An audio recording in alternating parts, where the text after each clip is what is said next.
all know that the operations of railroads are dangerous, and no railroad should expose their employees or passengers to unnecessary risks of injuries.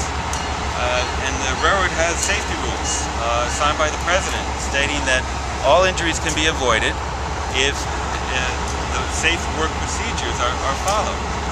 One of the most horrifying risks on the railroad is an arc explosion, high voltage electrical arc explosion, which is when electrical equipment is defective, connections are not properly there, and the metal melts into a plasma, a superheated plasma that engulfs the worker and can kill and maim in a fraction of a second.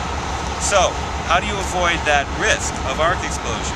Well, the rules say that you have to have annual inspections to discover any defect and correct it, and you have to de-energize the equipment before the workers work on it.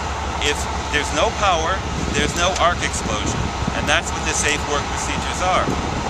Unfortunately for Jim, the railroad did not live up to its own procedures and standards.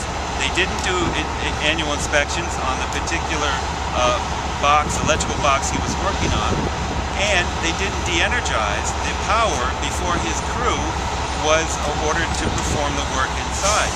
So as this box turned out, because it hadn't been inspected, there were cables loose and disconnected inside the box, touching a metal motor housing and making it electrified with 700 volts. That's not supposed to be like that, and it's an arc explosion waiting to happen. So Jim was inside doing his job. A wire happened to touch the metal motor housing. There was a negative ground to the positive electricity. It was an arc explosion, and Jim was burned over 50% of his body, second in